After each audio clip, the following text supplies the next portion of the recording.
Okay, welcome back to the Investigative Journal on this August 17th, 2016 day on our calendar. I'm your host, Greg Anthony. You're listening to FirstAmendmentRadio.com. My show, The Investigative Journal, is played every evening from 6 p.m. to 7 p.m. That's on First Amendment Radio, Pacific Time, Monday through Fridays, or you can get the show at 11 a.m. Pacific Time. And if you can't listen to those two shows, please go to my long-standing website at arcticbeacon.com, arcticbeacon.com, where you can get stories and radio shows going all the way back over a decade regarding the Vatican-led New World Order. Okay, today's part 8 of what I call the greatest off-Broadway theatrical show ever presented in the history of mankind, the 2016 presidential elections. And what I said is I view this through a different lens. I view it as if I was sitting in a movie, watching a Hollywood movie, and piecing it apart, looking at it the same way, realizing that the narrative that we're getting on that screen, which you get every day now in this grand show they call the presidential elections, the narrative you're getting isn't the truth. What it really is a fiction. It's a fiction, it's a fantasy, just like a Hollywood movie, created by, just like producers in a Hollywood movie, you have the producers here. Just like writers in a Hollywood movie, script writers, you have them here. Just like main actors, the lead actors in a Hollywood movie, you have them here. And you have your supporting actors, you have your bit players, your day players they're called, people that come in for a day and get paid well. Then you have your extras, just like they do in Hollywood. And guess who those are? That's us. Yes, millions and millions of extras who have been put into this movie. And the reason I call it the biggest show on earth is because it's even better than a Hollywood movie. Because when you leave a Hollywood movie, you actually realize it's a fantasy, and then you go about your daily life. But in this one, basically you turn that fantasy into a reality, because first you believe the narrative they're giving you is the whole truth and nothing but the truth. And then you turn the reality it into a real life situation by your belief system.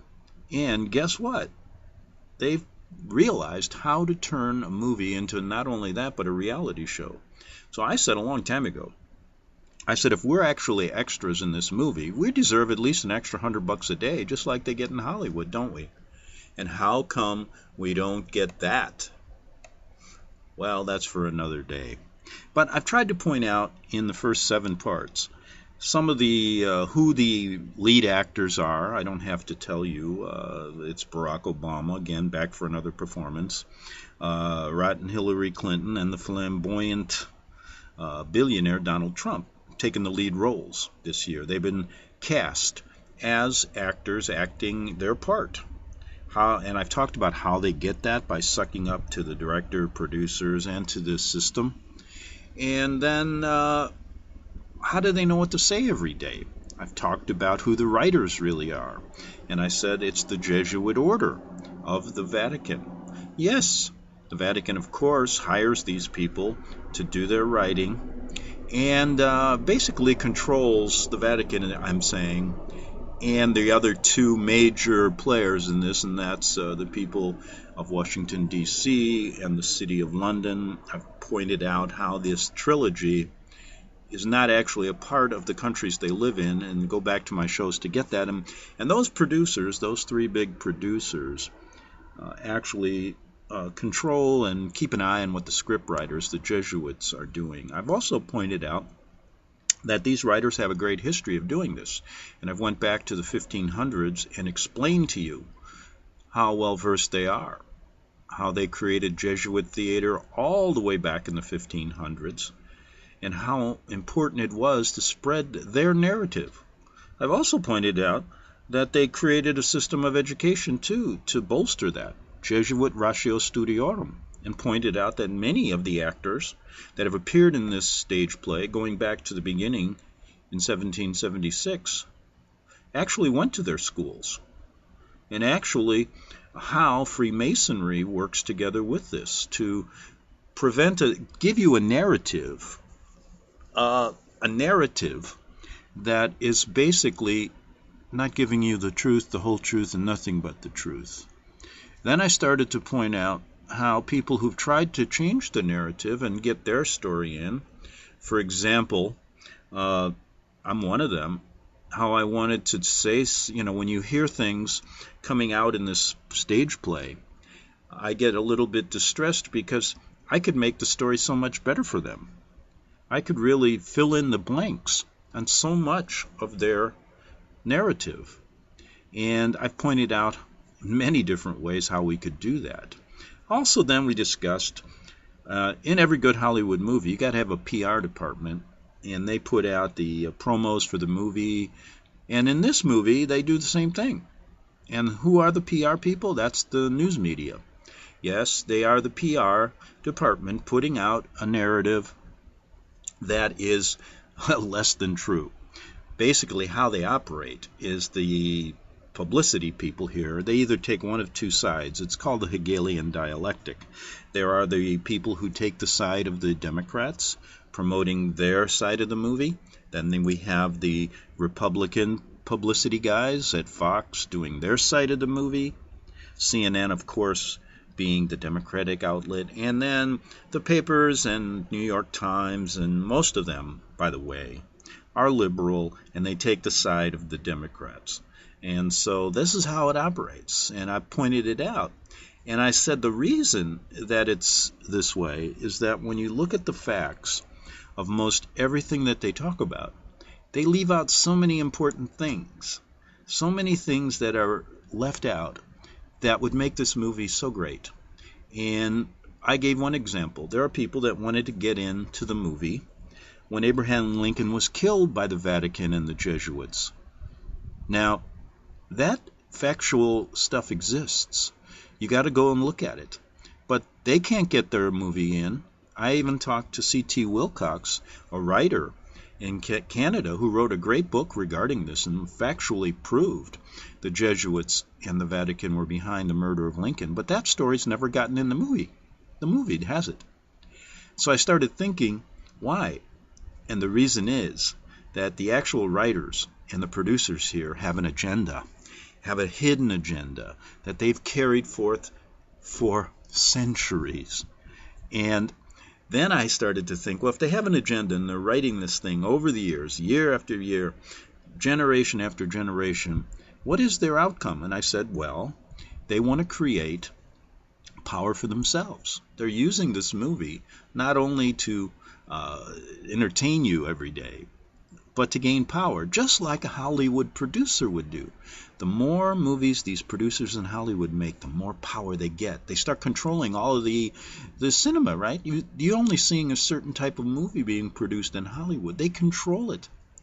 The funny thing is that I even found out that this movie, these producers here, in the grand presidential election, a reset every 4 years of their plan, they actually control Hollywood too.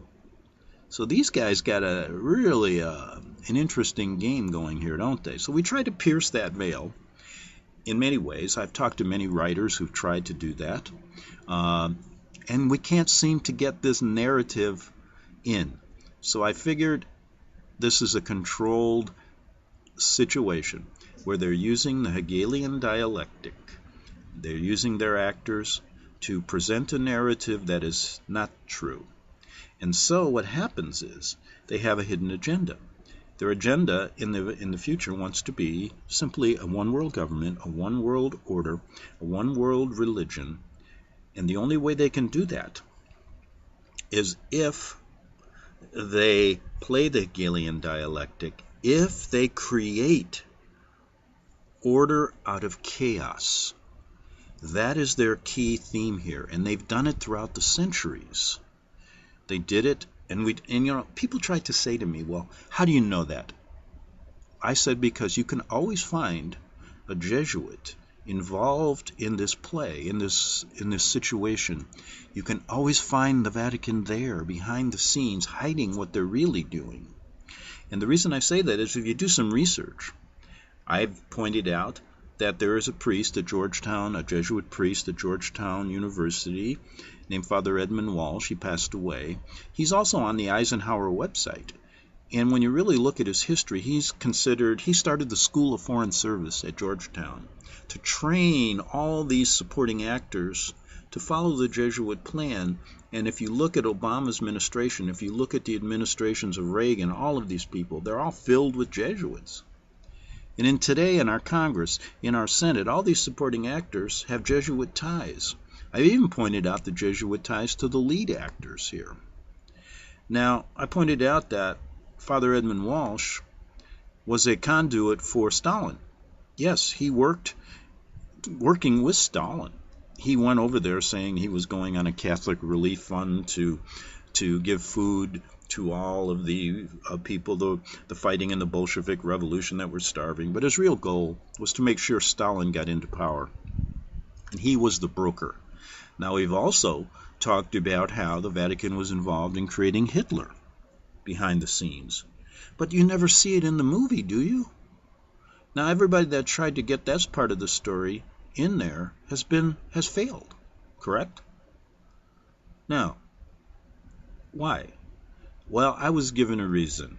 When I was contacted once by someone who was very powerful in this organization, and they told me, Greg, the reason is that they can't have it.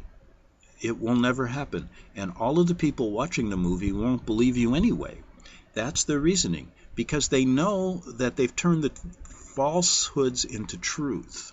And truth into falsehoods. And what I mean by that is, the guy blatantly told me, if you try to get your story in, people won't believe you. You'll be ridiculed. They'll ridicule you. And in fact, they're going to have to rewrite everything. And they're not about to go back thousands of years and rewrite all this stuff, telling you the real story. That's what he was telling me. And he said, Greg, why don't you just go into entertainment? Follow along. You can make a lot of money. You'll be happy. And I said, let me get back to you on that. But anyway, let's look at one of the main themes in all of their movies. One thing you'll always see, okay? One thing that you will always see in their movies is a war. That's one of their big selling points. Oh, they use sex and violence and pedophilia and all these perverted things, satanic worshiping, all these things that really get to the movie, that really get people watching the movie. They also use political things like race riots they're doing now again. They did that in the 60s. We got this Black Lives Matter group against the cops. You're seeing the splintering of America right now. Everything seems to be falling apart. That's their goal. They play this Hegelian dialectic, the cops against Black Lives Matter, and then they publicize it. And the only thing I did say is that people really die in these movies. That's the difference between this show. That's what makes it even better for them, because they love, I've got to tell you this, they're demon possessed, and they love when people, especially Christians, get their heads cut off. And that's what's going on today. Just as it did back in the 700s when they created Islam, all right, and wrote the Quran. Yeah, they've been around. We did a story and proved, well, let's just say this, there was facts that should be brought up in the narrative, that there was a Father Stamfel, a Jesuit priest, who actually wrote Mein Kampf for Hitler. See, I told you these guys are all over the place, writing everything, and they haven't changed today. So let's look at their wars. We've talked about World War II. We've even talked about how they got involved in the Revolutionary War, how they manufactured that. And that, of course, was through a Jesuit general, the head of their organization, a Jesuit general, Lorenzo Ricci's war, they called it. They won't let that in the movie. I've talked to people like Tupper Sussie who wanted that in the movie. I remember talking to Tony Alamo, who's in jail now for 175 years, for trying to get many, many stories into this movie. He can't either. But we all know the truth that watch this thing. We, this select group, we know what they're doing. And boy, that scares them. They do not want it to grow any larger. They don't want this to become something that the masses understand, because then their whole movie has to be changed, and they may lose their power. You know, in fact, maybe some truth tellers would even become the producers, the directors, the actual actors. And maybe we could turn it not into a play, but into reality. That's what they're afraid of.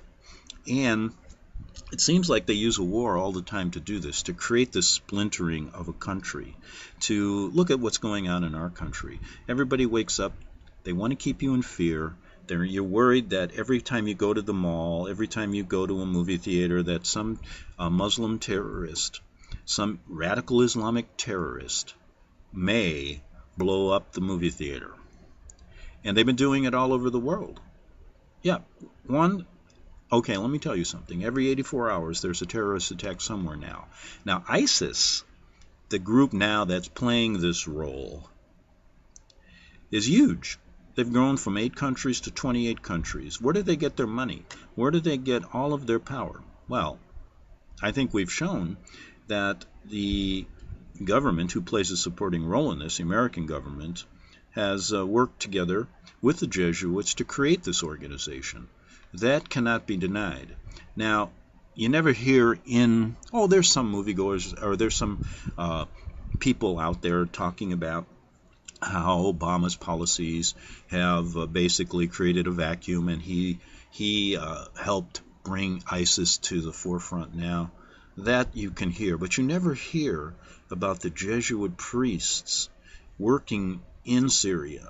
And I'm going to bring up one today to prove that they're behind this. But anyway, let's look. So they're creating this war. Look, they created terrorism when I lived in Rome, and I was almost killed in one of their bombing attacks. So I took a personal interest. I was almost one of the extras in this movie that never made it past. It would have been, my 34th birthday? And I was in one of their terrorist attacks. I was almost killed in one when they blew up the American newspaper that I was working in when Reagan was coming to Rome. And you can go check the AP story about that in 82, out of Rome. Rome bombing of American newspaper. You'll see my name right there. So I took a personal interest in this because I was almost wiped off the map. You know, I wanted to play this extra part, and I have now, but I was close. So I took an interest in understanding how they foment terrorism. And they're doing the same thing with ISIS now, but it's a worldwide terrorism that they're creating. Now, they do it behind the scenes. It's one of their hidden agendas to split us apart, to splinter this country. And what is their goal? I think it's this. Just as they took over Christianity during the 700s when they created Islam in the East, because you remember, Rome was in Constantinople in the East and in Rome in the West. And they had to create a way to, back then, Christianity, and I'm not talking about Catholicism, which is different. Christianity, who was not beholden to Rome, was growing by leaps and bounds in the East. So they created Islam to kill that out, and they've done that quite well. They're still doing it today. Talk about what they're doing in Africa. They're killing Christians. I'm going to give you some statistics that'll blow your mind, what's going on with Christians. But let's center on the producer here. Let's center on the Vatican and what their goal has always been. The Vatican is nothing more than the remnant of the Roman Empire in the West. Now, their plan is to use the religion they created to take over the West for their own purposes. And if they can create this conflict between Islam and Christianity, they can kill a lot of people, which they like. They can control the narrative and then create the synthesis out of this Galilean dialectic that they want. People will be frightened to death. Many will die, and they're going to come and say, we can protect you. Only us can protect you, and we can only do it if we get rid of our borders, if we create a one-world government, a one-world religion that is basically lying to you. Their goal is to control you and to pare down the population by enormous numbers, and to take the wealth, to take everything under the guise of the papal social justice that even one of the main actors right now is supporting, and that's Hillary Clinton, and the supporting actor Bernie Sanders was there too to do that. So they are pushing Roman social justice, which is nothing more than a way of taking over everything. It isn't social justice. It's power in the hands of a few to take away your property, your land, your belief system, everything. And they're doing it systematically around the world, using Islam, using their creation now to take the West. So let's look first at, and let's check the time here. We got about 3 minutes. So let's look at what the Pope said first. He says this: now, knowing how they created ISIS and radical Islamic terrorism that's cutting off the heads of many Christians all over the world, he says, I don't believe, and this is a quote from Pope Francis, one of the producers. He wants to keep his real identity out of it. He doesn't put his credits on the movie, and I am doing that for him because I know he's such a humble man. Now he says, I do not believe it is the right to identify Islam with violence. Now he told that to journalists. This was back a number of years when he was going on his journey to Poland. He said, this is not right, and it is not true. I don't like to speak about Islamic violence, the Pope said, taking into account that one sees violence every day in the newspapers, even at the hands of baptized Catholics. There are violent Catholics, he said. If I speak of Islamic violence, I must speak of Catholic violence. Well, that to me, you bet. But he doesn't really want to tell you what this violence is. He's an ordained Jesuit Pope, admits that he doesn't see the violence of Islam as being an issue. And he even goes as far to use his own flock as a way to belittle or downplay the violence of Islam. Of course, he's doing so in a way that suggests violent Catholics are only those you see in barroom brawls or you see in movies in Hollywood, the Irish Catholics getting in a fight. But he won't mention how his organization was involved in killing people in Mexico that refused to convert, or even the burning of dead bodies of their victims that refused to bow to the Pope. He doesn't mention 1,260 years wherein the Catholic Church and all civil leaders that weren't Roman Catholic were killed hundreds of millions of Christians. And he does not want to talk about the violent acts of his predecessor popes, the raping of little boys. He doesn't want to talk about this violence, which has nothing to do with Christianity, does it? But that's him. That's the way he operates. And for the Pope to claim Islam, isn't violent, is appalling for many reasons. You can't believe it. But for the sake of keeping this brief, according to a little quote here from Remnant of God, he says this, and it's very good. He says, I see two main reasons, this website says. One, he must uplift his flock, and by the flock I mean Islam, because his predecessors not only wrote the Quran, they demand that Muslims bow to their authority, and even demanded that they salute the popes of Rome on camera, and that's even, you can see that. But two is the clincher, says Remnant of God here, the website. This pope who took the Jesuit oath, which is hands down the most violent and bloody oath ever penned by demon-possessed men, he doesn't look at Muslims who slowly saw off heads of Christians, because the demons and the Pope are very pleased with all of this. Yes, that is no brainer for demons to love killing Christians. Not a bad representation of who the producers of this violent movie that we're watching every day in the basically the frontmen now, the presidential nominees, giving you only the narrative of the producer, are doing. It's amazing, and we're just trying to get in the truth. Let's see what we can do in the next half hour to further this story, talking about Islam and other things. Back in 3 minutes on the Investigative Journal. The book of Revelation says, the spirit of prophecy is the testimony of Jesus Christ. This is at the very heart of FirstAmendmentRadio.com. In that spirit, we have created the Prophecy Reality News app for all of your mobile devices, streaming First Amendment Radio 24 hours a day, 7 days a week. Available for your Apple, Android device, and smartphone, absolutely free.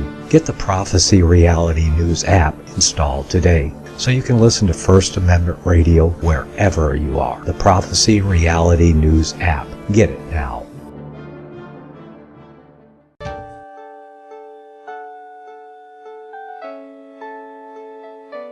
The program you are listening to is 100% sponsored by you, the listener, on this First Amendment Rights Media channel. You will notice that there are few commercials on this radio network. There's a good reason for that. Corporate advertising dollars come with strings that limit program content. So without your help, these programs cannot continue on internet or our several affiliates. If you benefit by the educational law programs, we ask you to give. If you are admonished or nurtured by the Bible and ministry programs, we ask you to give. If some voice a cause that you are passionate about, we ask you to give. If you believe in any of these, we ask you to support them as you would a missionary on a continual basis, as if giving a tithe for missionary radio. These programs are not commercially viable and must be supported by those faithful to the cause of truth. Look for the button to sponsor your favorite programs at our listen and schedule pages on the internet. Then, when you subscribe, we will send you the last quarterly MP3 CD of that program immediately, and continue to do so with each new quarter. We will also give you unlimited archive access to all of our programs. We're asking you to give much less than a tithe, so that you may also send support directly to a particular program host, cause, and anywhere else the Spirit may lead you. Do all to the glory of our God and Creator, for His holy nation, the only kingdom that will last forever. Thank you for listening.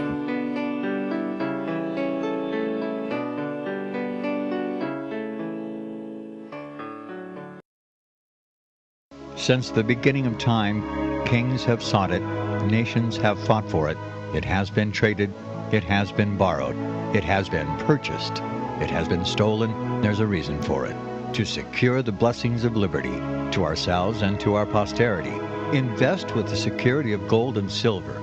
Call Discount Gold and Silver Trading at 1-800-375-4188 or visit discountgoldandsilvertrading.net. Listen to Financial Survival with your host Melody Cedarstrom right here on FirstAmendmentRadio.com at 4 p.m. Eastern or 1 p.m. Pacific Time.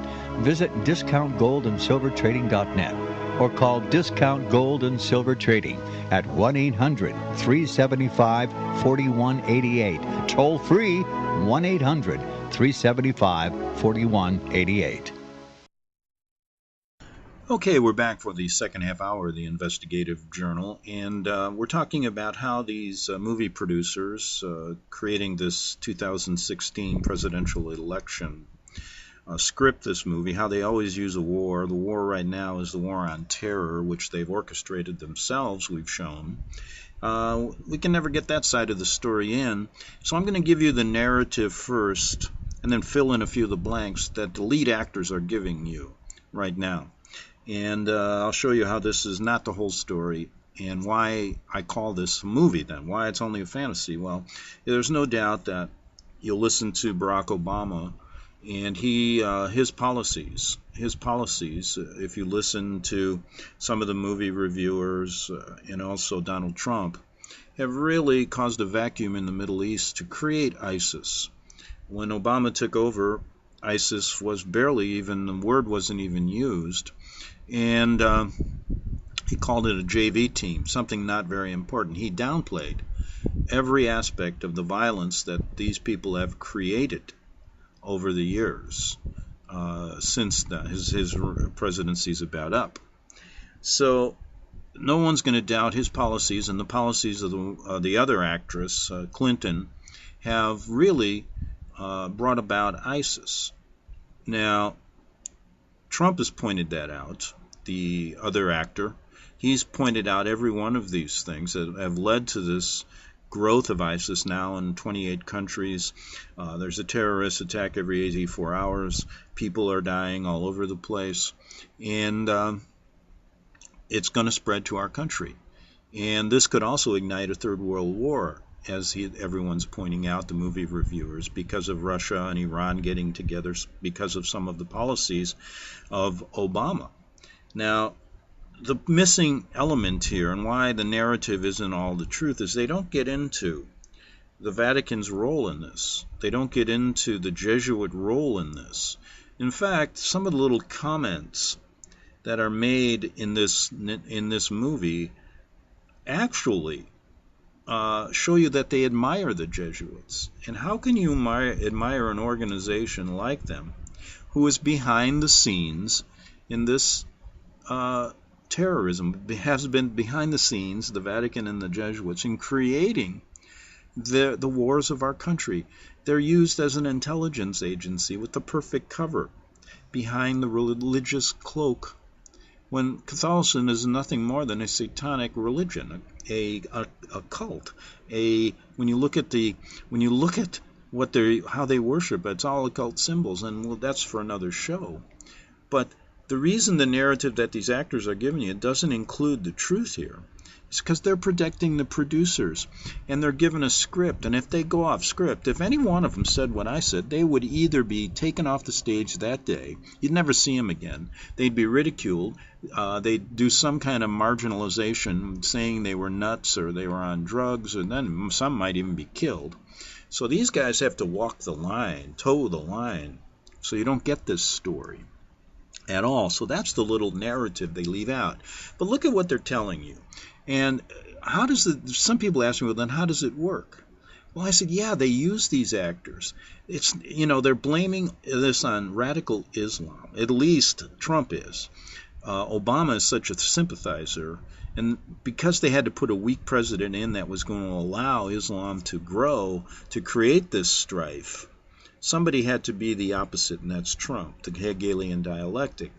And he's pointing out that Obama, from the beginning, has always sympathized with the Muslims, in effect to create hatred of Christianity, in fact, to be so politically correct that you can't even say the word radical Islam, or he won't say it.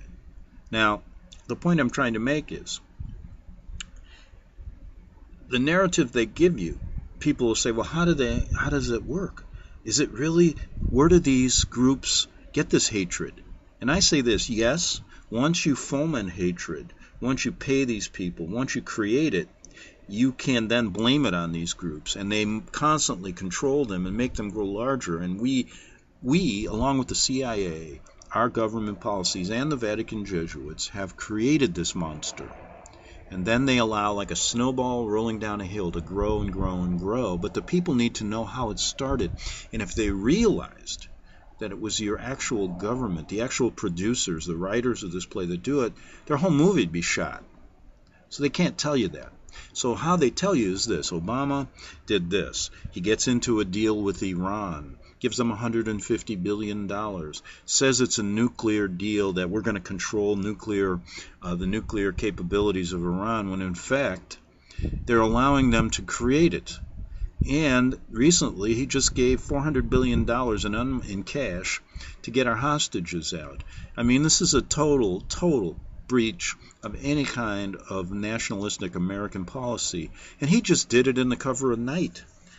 He takes $400 million in cash, puts it on an airplane at night, doesn't tell Congress, and then heads over to there to get our hostages out in unmarked euros. And he says he didn't violate the law because it was in euros. He violated the law, but he's not going to meet. They are above it. Then we get to Clinton, whose foreign policy destroyed, just ripped apart Syria, Libya. We're looking at Iran now, dealing with Russia. Russia's jets are taking off from Iran now, something unprecedented. We're looking at Turkey being destabilized, and our military base there with nukes now in jeopardy. This is a whole policy that these people on the left, have been pursuing, in a sense, to appease the producer, the papal justice they want. in a sense to destroy Christianity, destroy the West, put it into the control of these people who want a one-world government, a one-world order. And that's the only story they give you, and they blame it on these radical groups, but they don't tell you who created it. And that's the real key to this story. And they don't tell you the actors work for them. And, just look at Clinton's policy in Benghazi.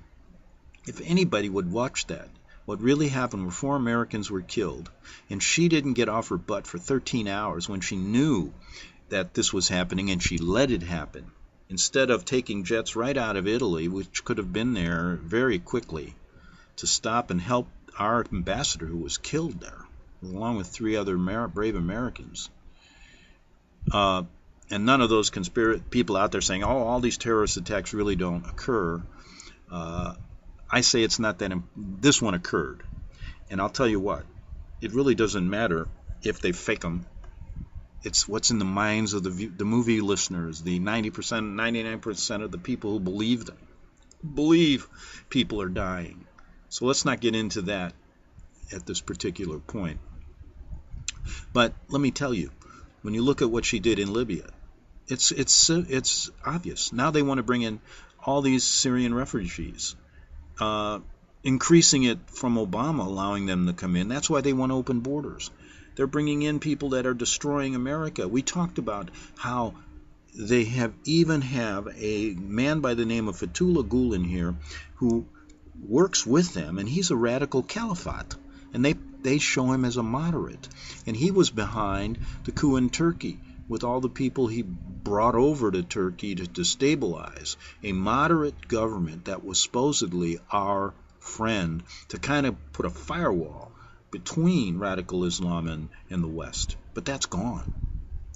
And go check out who Fethullah Gulen really is, some of my old shows. So we're getting that side of the story, but we're not told how they really operate. We're not told that Clinton and Obama are actors working for the caliphate and the Pope who want to see Christians destroyed. No. Now Trump is on the other side. He's playing the other side of the Hegelian dialectic. He's pointing out a lot of these things. He wants strong borders. He wants to wrap up ISIS and put them in a big bowl and shove them down the river. He wants to take away globalism. And in fact, he's even called Obama, the other actor, the founder of ISIS. But he doesn't go to the Vatican level either. And he's got to know what is going on. So he's playing his part to a point. But as I said, the producers in these movies always, no matter who wins, they have it covered. In case something really crazy happens and their first choice, Clinton, doesn't get in, they've got it covered with Trump, just from a different angle. And that's how they operated all the time. And all their other fake elections. And all their other things they've done throughout the centuries. So don't be bamboozled by them. That's why we'd like to get our story in, to turn this movie into reality. But it doesn't appear we have a shot at it, does it? But we know the truth.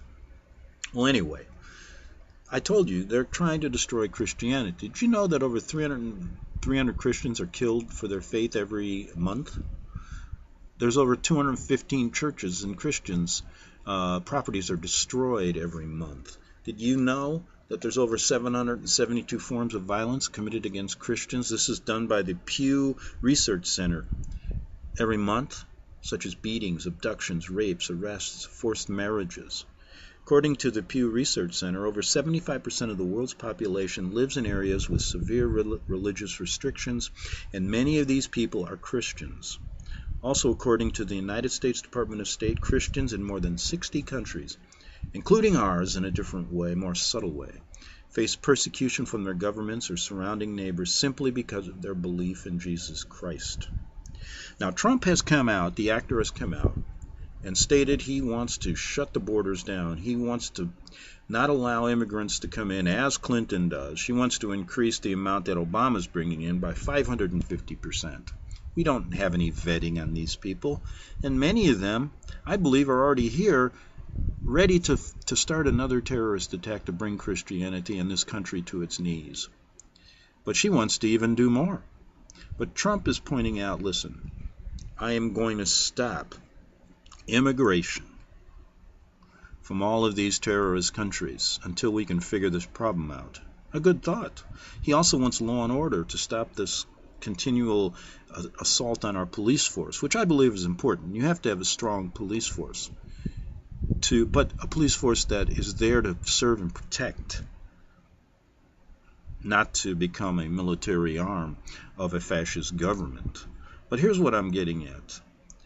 So he wants to close off this, and he's getting such criticism from these people on the left going, you can't do that. America is a country of inclusion.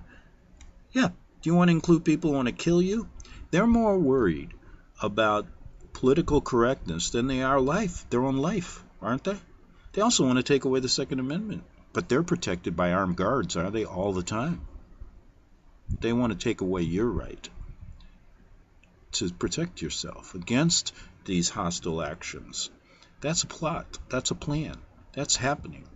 Now, let's look at this further. So really, is the left right here? No. Look, it happened in the beginning of our country. They don't tell you this story either. When Christians, I'm not talking about Catholics, came here, they came to America to get away from Roman Catholicism and persecution in Europe. When they came here, they did not want anybody from this producers group, the Jesuits, the Vatican, to be here.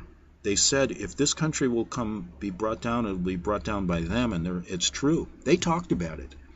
They got their stories in the movies a little, but there were no big movies back then. It was all kind of little stage plays. The word couldn't get out like it could today. But guess what? Guess what? They even they didn't want anybody here that was Catholic. When this country was first started, you could, before the Jesuits got their foot in the door here and took over, before our country was actually formed, Catholics could not hold office here. They were considered to be the terrorists. And you know what? They're still the terrorists to this day. And let's look at this. I'm going to point out two things right now. One, I'm going to show you I'm going to play something that's happening right now in Nigeria, okay? And then I'm going to give you a 6-minute clip on a Jesuit priest actually controlling and organizing ISIS in Syria. Let's do that right now, okay? Okay, here we go. Here we go. The Islamic extremist group Boko Haram appears in the news daily. Their attacks are often aimed at Nigerian Christians. 20,000 people have been killed. 2.3 million people have been displaced. 1 million children have been forced out of their villages. One of the most deadly attacks happened just 2 months ago. This is one of the fathers of the Chibok girls, kidnapped by Boko Haram back in 2014, and his heart aches each day. Yet he stands firm in his faith. I discarded everything and let it into God's prayer. Open Doors has been on the ground offering support. We need you by helping persecuted Christians in Nigeria right now. Okay, that's a little short clip of what's going on in Nigeria. Let's listen to, and Boko Haram and Hezbollah, Al-Qaeda, ISIS, they're all going to morph into one. That's this onslaught. And basically the onslaught is against Christianity and the way of life in the West. Now this is promoted by the producers and the writers for a reason. They want to rub up Islam, the East, and their tyrannical ways against the West, and then create this conflict that's going to be so huge, that's going to bring everybody to their knees.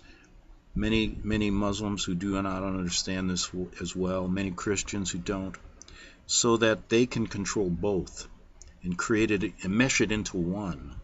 Turn this all into one kind of mixture of nonsense, but they're calling it the only way to protect you, while they create the enemy that's killing you. That's the really beautiful game they're playing in this movie, and all we're trying to do is point out the real narrative that's missing.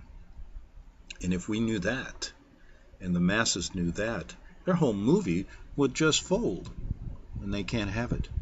So anyway, Many of the critics say, well, the Jesuits, they're not involved in this. Oh, they're not? Let's look at something here. I'm going to play a 6-minute clip, and the voice that's telling this story, I've looked into Father Dal Oglio, a Jesuit priest in Syria, and some of the little shenanigans there. Similar to what Walsh did when he went to Russia and was getting Stalin into power. Stalin was nothing more than a Jesuit priest if you really look into it. But let's save, the Pope's statement that he said this. He says, radical Islam or Islam is not violent. We're going to look at that. We're going to look at the book that his predecessors wrote and compare it to the Bible in another show and show you it is violent and show you how they operate and show you the similarities of Catholicism, which is not Christianity, and Islam. But let's look at this priest, this Jesuit priest, for all these critics out there who say the Jesuits aren't involved. This information is very interesting. Let me play it for you right now. Okay, the voice narrating this may sound a little weird, but I think he's trying to protect himself. Here we go.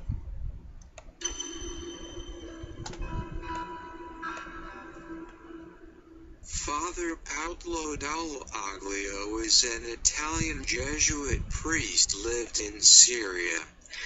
He was called the priest of the revolution, enthusiastically condemning the Syrian government, calling on the United Nations and the West to intervene militarily in support of the Islamist rebels. Dal Oglio was expelled from the country in June 2012 after decades of monastic life in Syria for supporting Islamic rebels against the Syrian government.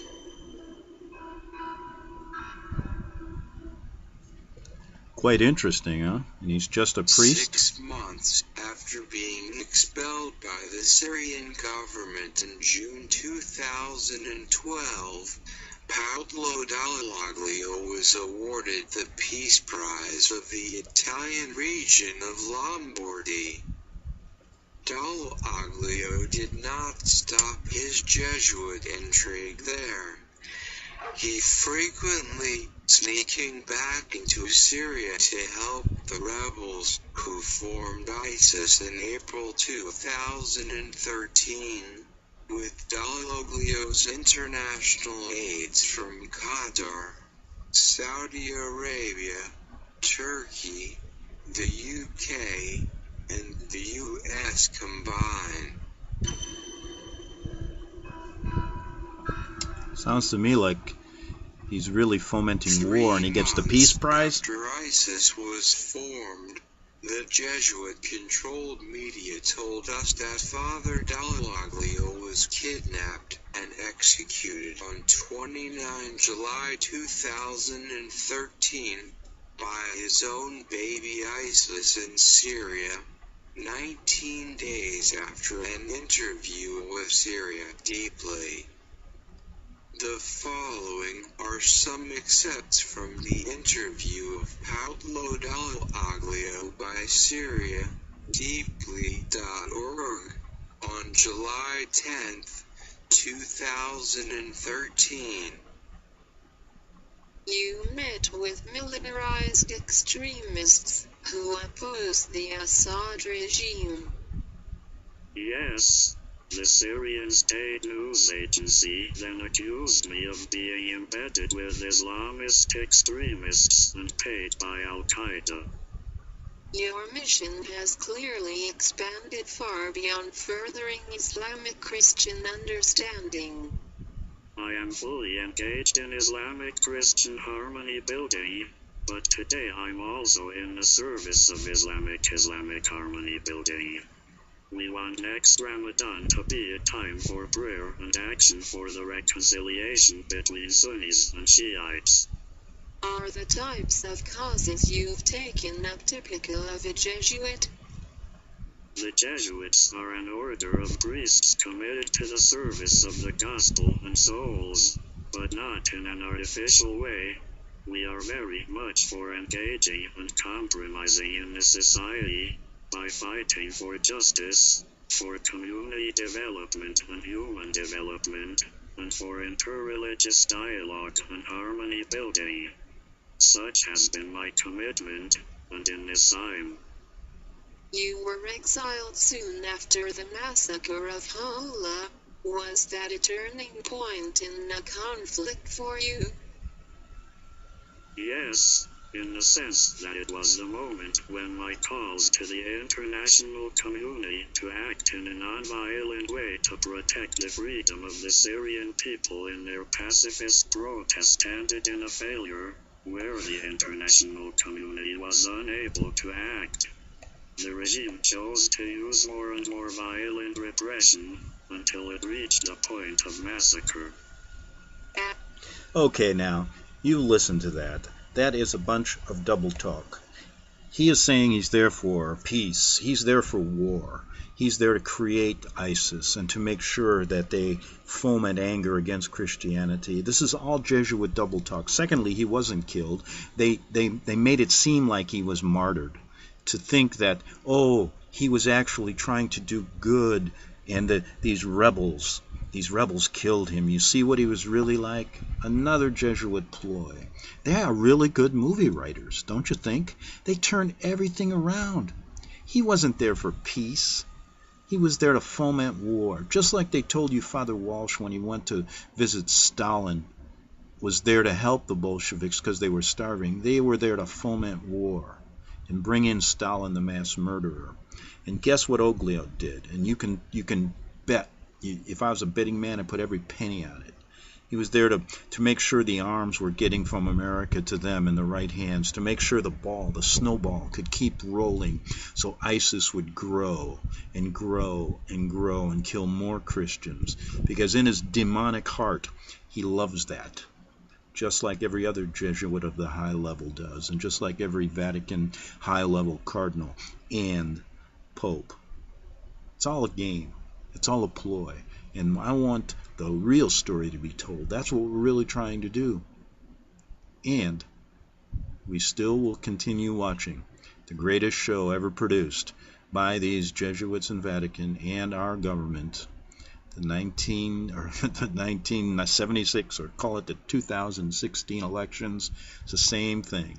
Same story over and over again. Back tomorrow on the Investigative Journal. Visit crosstheborder.org, CROSS, crosstheborder.org, to get your print, EPUB, or PDF version of the book, The Rapture Will Be Canceled. That's crosstheborder.org. I know you all want answers, and believe me, so do I, and I'll do my best to get them. Despite Nicolas Cage's promise to do his best to get left behind rapture answers for us, don't hold your breath. Not everyone believes Left Behind is true prophecy. Some may even regard as conspiratorial the mainstream re-release of the Left Behind movie, with actor Nicolas Cage portraying the main character, as an attempt to further reinforce in the minds of all this perception of false prophecy, in order to condition the masses for the play about to begin. If you want true Bible prophecy answers, get the book, The Rapture Will Be Canceled. The author exposes the Latin rapture origin, the 7-year tribulation deception, true Bible revelation of Daniel's 70 weeks, the abomination of desolation, the restrainer, America in the Revelation, the image of the beast and the mark of the beast, and the truth about God's chosen people, and so much more about Bible prophecy. This book will shatter the Left Behind paradigm of future events. Get the book, The Rapture Will Be Canceled. Visit crosstheborder.org, CROSS, crosstheborder.org, to get your print, EPUB, or PDF version of the book, The Rapture Will Be Canceled. That's crosstheborder.org.